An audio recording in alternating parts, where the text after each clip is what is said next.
اعوذ باللہ من الشیطان الرجیم بسم اللہ الرحمن الرحیم لا حول ولا قوة الا باللہ العلی العظیم وبہ نستعین وصلی اللہ علی محمد وآلہ الطاہرین اما بعد فقد قال اللہ تبارک وتعالی فی قرآن المجید والفرقان الحمید بسم اللہ الرحمن الرحیم یا ایہا الذین آمنوا کتب علیکم الصیام کما کتب علی الذین من قبلکم لعلکم تتقون۔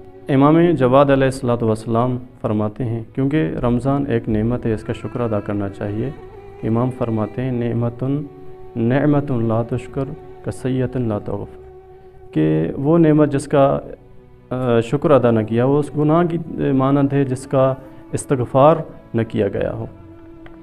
تو ماہ مبارک ایک نعمت ہے، ماہ ربیع ہے، ماہ مغفرت ہے، ماہ اجابت ہے۔ تو اہل بیت علیہم السلام کی نظر میں دیکھتے ہیں اس ماہ مبارک رمضان کی بہت ساری فضیلتیں۔ فرماتے ہیں کہ قرۃ الشہور شہر رمضان، یعنی تمام سالوں کے مہینوں کی جو پیشانی وہ ماہ مبارک رمضان ہے۔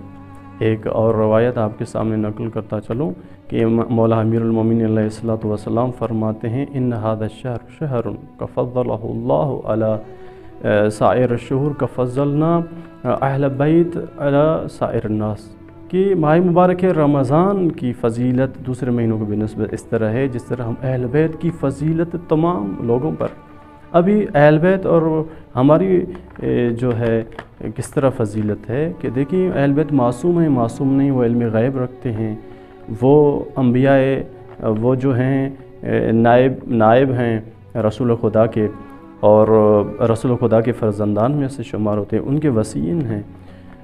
ماہ مبارک رمضان بھی اس طرح دوسرے مہینوں سے فرق رکھتا ہے کہ لیلۃ القدر خیر من الف شہر، اس کی رات یعنی ہزار مہینوں کی شبوں سے افضل ہے، جس میں سونا عبادت، جس میں سانس لینا تسبیح کے برابر ہے۔ بہت سارے خطبات بیان ہوئے ہیں ماہ مبارک رمضان کی فضیلت کے حوالے سے۔ ایک بہت معروف و مشہور خطبہ جو جناب رسول خدا صلی اللہ علیہ وسلم نے خطبہ شعبانیہ فرمایا ہے، اس میں رسول خدا صلی اللہ علیہ وسلم 3 بار فرمایا سبحان اللہ ماذا یستقبلون، سبحان اللہ ماذا یستقبلون، سبحان اللہ ماذا یستقبلون، کہ وہ بابرکت مہینہ آنے والا ہے جس کا کس طرح استقبال کیا جائے، کس طرح اس کی اہمیت اور فضیلت سے مستفید ہونا چاہیے۔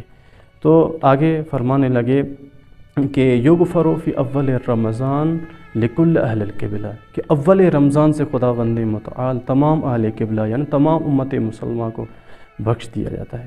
آگے فرمانے لگے مگر 3 گروہ ایسے ہیں جو اس بابرکت مہینے میں بھی نہیں بخشے جائیں گے۔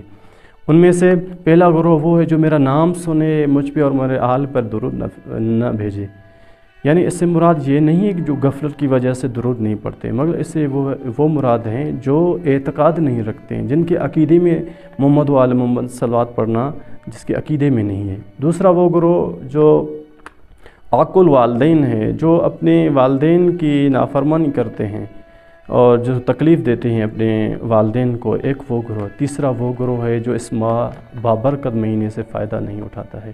یقیناً مغفرت والا مہینہ ہے، مگر جتنی ظرفیت ہوگی اتنا ہی ہم پائیں گے۔ خداوند متعال سورہ مبارک انعام آیت نمبر 125 میں فرماتے ہیں فَمَن يُرِدِ اللَّهُ أَن يَهْدِيَ لَهُ فَمَن يُرِدِ اللَّهُ أَن يَهْدِيَهُ يَشْرَحْ صَدْرَهُ لِلْإِسْلَامِ، کہ خداوند متعال جس کو چاہتا ہے کہ ہدایت بخشے، کہ اس کے ظرفیت کو وسیع کرتا ہے اسلام کے لیے، اس کے سینے کو کشادہ کرتا ہے۔